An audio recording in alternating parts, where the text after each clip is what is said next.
दुनिया के सबसे अमीर और सबसे खौफनाक कार्टेल बॉस की ऐसी कहानी जो सुनने में किसी हॉलीवुड फिल्म जैसी लगती है पर बिल्कुल सच है। आज के इस डीपली रिसर्च्ड एक्सप्लेनर में, जिसे बिल्कुल एक सिनेमैटिक और रियलिस्टिक 3D एनिमेशन के जरिए हम आपके सामने पेश कर रहे हैं, हम देखेंगे उस शख्स के अर्श से फर्श तक का सफर, the rise and fall of Pablo Escobar. अब जरा इस नंबर पर ध्यान दीजिए, 10%, यानी लगभग $2 बिलियन से भी ज्यादा। पता है ये फिगर इतनी शॉकिंग क्यों है? क्योंकि ये वो पैसा नहीं है जो उसने खर्च किया या बैंक में जमा किया। ये वो कैश है जो हर साल सिर्फ चूहे कुतर जाते थे या फिर बारिश और पानी की वजह से बर्बाद हो जाता था। सोचो जरा, जिसके पास खराब होने के लिए हर साल $2 बिलियन हो, उसका असल एम्पायर कितना बड़ा रहा होगा। Mind blowing, right? Chapter 1, the cocaine kings fathomless wealth.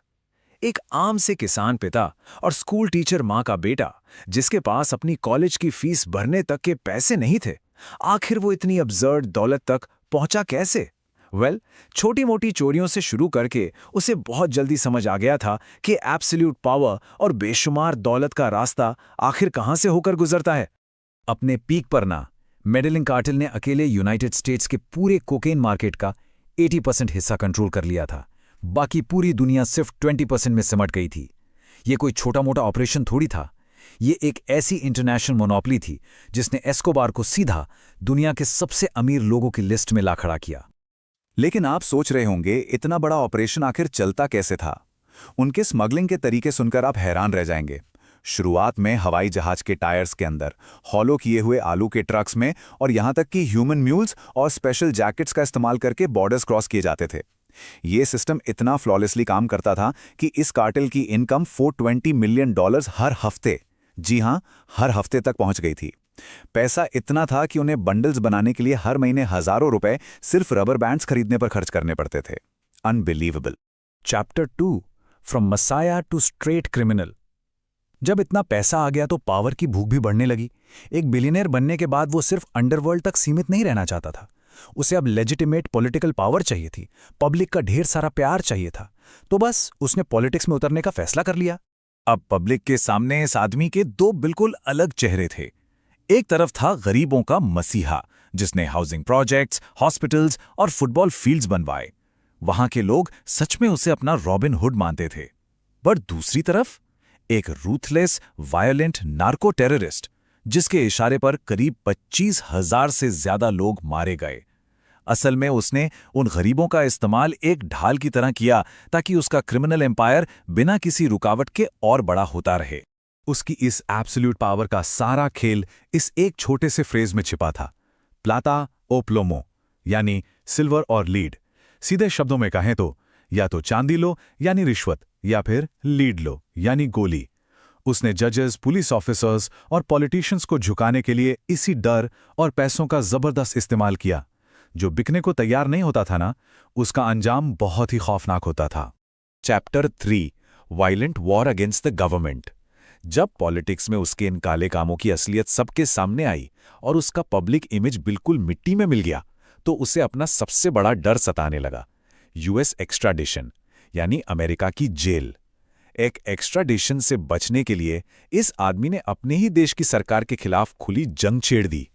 इस नार्को टेररिज्म की कीमत आम इंसानों को अपनी जान देकर चुकानी पड़ी, जिसे देखकर किसी की भी रूह कांप जाए।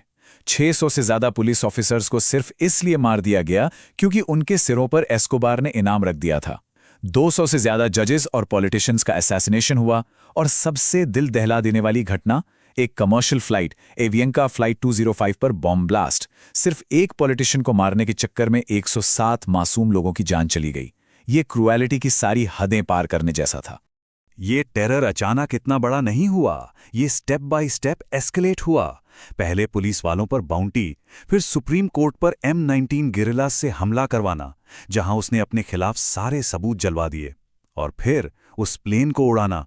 इन सारी हरकतों ने पूरे कोलंबिया की सरकार और जनता को घुटनों पर ला दिया था। एक पूरा का पूरा देश इस एक आदमी के खौफ से कांप रहा था।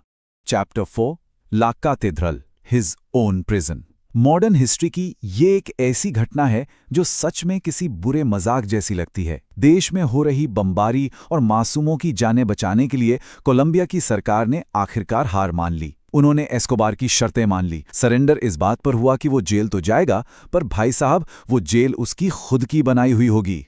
और ध्यान रहे, ये कोई आम जेल नहीं थी। एक ऐसी प्रिजन, जरा इमेजिन कीजिए, जिसमें प्राइवेट नाइट क्लब हो, स्पा हो, जकूजी हो और एक फुल साइज फुटबॉल ग्राउंड हो। और सबसे हैरान करने वाली बात क्या थी?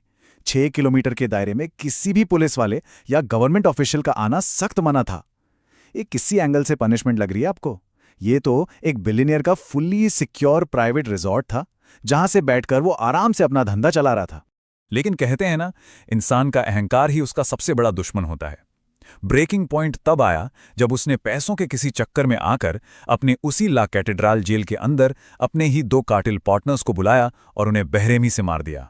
जब इस ब्रूटल मर्डर की खबर मीडिया में लीक हुई तो पूरी दुनिया में कोलंबियन सरकार का मजाक बन गया। अब मजबूरी में और अपनी बची कुची इज्जत बचाने के लिए सरकार को वहां मिलिट्री भेजनी ही पड़ी। पर जब तक मिलिट्री वहां पहुंचती, एस्कोबार वहां से निकल चुका था। Chapter 5, the last 24 hours and the end. उस प्रिजन से भागने के बाद गेम पूरी तरह पलट गया। जो शख्स अब तक शिकारी बना घूम रहा था, अब वो पूरी तरह से शिकार बन चुका था। अब जरा सोचिए, उसके पीछे कौन कौन लगा था। एक massive coalition, Colombian special forces का सर्च ब्लॉक, अमेरिका की DEA, एक प्राइवेट विजिलेंटी ग्रुप जिसका नाम था लॉस पेपेज, और उसका सबसे बड़ा दुश्मन कैली कार्टेल। हिस्ट्री में पहली बार दुनिया की बड़ी ताकतें, लॉ इन्फोर्समेंट और खुद अंडरवर्ल्ड सब एक साथ मिलकर एक आदमी को ढूंढ रहे थे। इस प्रेशर ने उसको पूरी तरह आइसोलेट कर दिया। उसकी टीम टूट गई और उसका परिवार उससे दूर हो गया। तो यहां एक बड़ा सवाल उठता है, what was the one fatal mistake? इतने सालों तक लॉ एनफोर्समेंट की नाक के नीचे से निकलने वाले इस मास्टरमाइंड ने आखिर ऐसी क्या गलती कर दी जिसने अचानक उसकी सीक्रेट लोकेशन सबके सामने खोल कर रख दी? आखिरी घंटों का घटनाक्रम कुछ इस तरह था। 1 दिसंबर 1993 को उसने अपना 44वां बर्थडे बिल्कुल अकेले, चुपते हुए मनाया। 2 दिसंबर की सुबह अकेलेपन और डेस्परेशन में आकर उसने अपने परिवार को एक फोन कॉल मिलाया। वो बातचीत कुछ ज्यादा ही लंबी हो गई और बस उसी लंबी कॉल के दौरान सर्च ब्लॉक ने रेडियो ट्रायंगुलेशन टेक्नोलॉजी का इस्तेमाल करके उसकी एग्जैक्ट लोकेशन ट्रेस कर ली। उसी दोपहर मेडेलिन की छतों पर एक इंटेंस शूट आउट हुआ। उस एक आखिरी फोन कॉल ने उसका पूरा अंजाम तय कर दिया था। एस्कोबार अक्सर एक बात कहता था, I prefer a grave in Colombia to a jail cell in the United States. America की जेल में जिंदगी बिताने का जो खौफ उसके दिमाग पर हावी था, उसने आखिरकार उसे उसी मिट्टी में ढेर कर दिया जहां उसने इतने सालों तक खून बहाया था। एक रूफटॉप पर चली गोली और खौफ का वो पूरा साम्राज्य वहीं खत्म हो गया। ये पूरी कहानी हमें दिखाती है अनचेक्ड पावर की एक बहुत ही भयानक सच्चाई।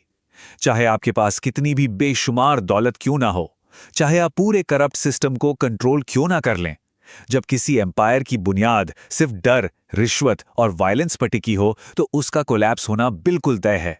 जाते जाते ये एक्सप्लेनर एक बड़ा सवाल छोड़ जाता है, क्या एक्सट्रीम पावर इंसान को सिर्फ एक इल्यूजन देती है कंट्रोल का, जबकि असल में वो उसे उसके सबसे दुखदायी अंत की तरफ ढकेल रही होती है? आपको क्या लगता है?